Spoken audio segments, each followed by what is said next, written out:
Thank you, sir. I stand here in support of this bill. My colleague from the Treasury bench, I think, has not heard the earlier speeches. Most speakers who have spoken since the debate has started have specifically supported the bill. So I think it's an illusionary information that he has spoken on that people are objecting to this bill. I think Sonwalji in his opening line has made it very, very clear from what he has explained in the bill that he is not making any drastic changes in the bill. It is just renewing, changing of name and the year, and there has not been much changes is what he has said in the bill when he opened his speech. So my colleague and friend Nishikant Dubey ji was under an illusion that the entire opposition is in a very combative mode against this bill. Let me with full humility say that the entire opposition with full humility has always in support of this bill, because we understand that this is not some great policy change that they have done in this. Well, was there opportunity to do it? Of course there is. There is always an opportunity to improve.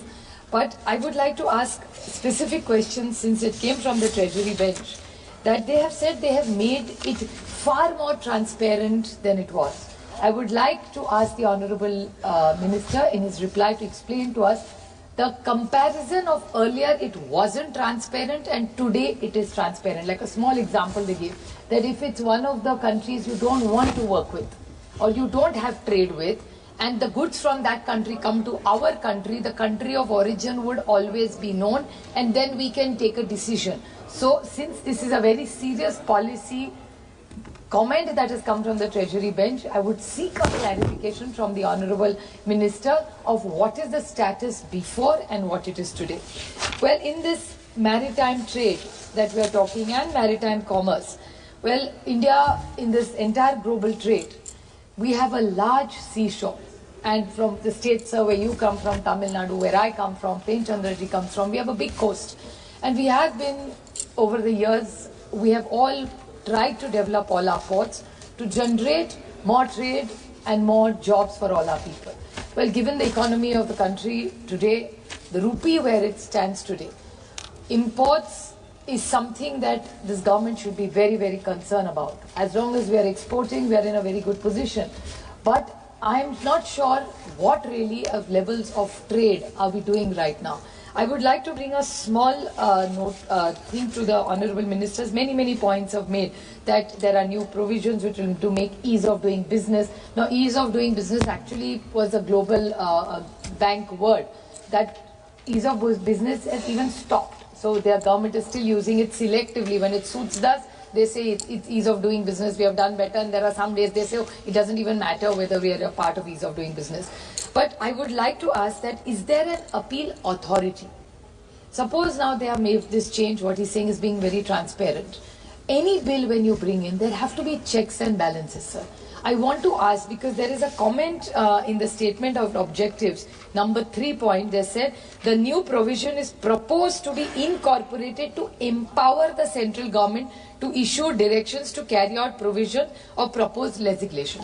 What Mr. Dubey said about minor and major ports, I agree with him completely. These are two completely different projects of state and country, cooperative federalism, nobody interferes in each other. But when you go into international waters, clearly central government takes over. I mean, every government is aware of that. And in cooperative federalism, I want to understand, how have you empowered yourself further? So what is the difference? Because in your opening, there was not much of difference brought in. So how are you empowering yourself? Then what worries me is most decisions this government has taken has actually stopped cooperative federalism, like from universities. In the education universities, so much control from this government has started interfering into the states. So my first concern is that, are you taking away power again under some surreptitious way from the states? So that's my concern. And I would like to ask the Honourable Minister one question, that in this you have said that there's an appealing authority. Now, in this appealing authority, who will be this appealing authority, because of the specific word that they are empowering themselves? So now, suppose I will give you an example which has come in the newspaper, sir, I can authenticate it. There was a company which from Visakhapatnam which was importing shrimp feed from Brazil. So it was coming from Brazil into India. It came to Vishakhapatnam, it landed with all the proper papers, and this has come in the newspaper, I can easily authenticate it. And Interpol told the government that there were drugs on this ship. Now, the authority obviously seized it. After seizing, the company got a notice. For 9 months, this which is an Indian company, was battling the Brazilian company and the Indian company. Both companies were willing to go through any tests, they had opened their offices completely, and they had denied everything and were willing to open any inquiry. After full 9 months, the government realized and gave them a clean chit. Now it's international company in Brazil, an Indian company importing shrimp, what is it called? Shrimp feed. Now 9 months this company got affected.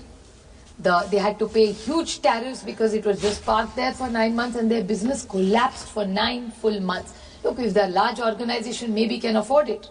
But small businesses who are trying to make India proud, Atmanirbhar Bharat, we are trying to do so many things to work betterment with other countries. What intervention will your government do in a time-bound manner? 9 months is a long period for that company. So how can you help or intervene? What is in this, is there anything like goods or damages? When goods get damaged, who will take ownership of it? Government is going to put their hands up and said, oh, the Interpol has told us, so we can't do anything about it. So can we have a time-bound manner? There's so much technology available now. So can we have a quasi-judicial system here in a time-bound manner so that anybody who has such challenges, it could even be real. Like Mr. Dubey said, so many drugs are coming into India. My God, it's actually alarming. And I think this whole house should together do something for this fight against drugs unanimously. So what would you do? Because most drugs are not made in India, they're imported. So what are you doing in this bill to stop any drugs entering from India? I think that's what we expect from this Honorable Minister. So can you tell us, or even these things that are happening in the dark net? Mr. Dubey said that the e-billing is not something that is practical or it's been done.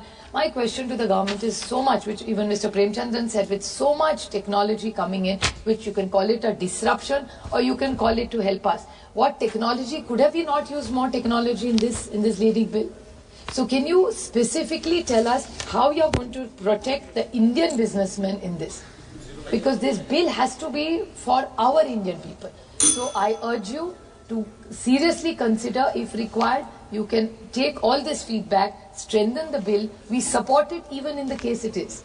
But we hope that you will protect every Indian businessman because he or she or that company is India's pride. Like you said, you are proud about India. We are proud about every enterprising businessman in India who's trying to create and generate wealth and opportunity for Indians. So I hope in this entire international game, no Indian gets compromised in the future, and you will take up ownership and lead from the front for the Indian businessmen who are helping maritime commerce. Thank you. Thank you. Sri Anil Desai.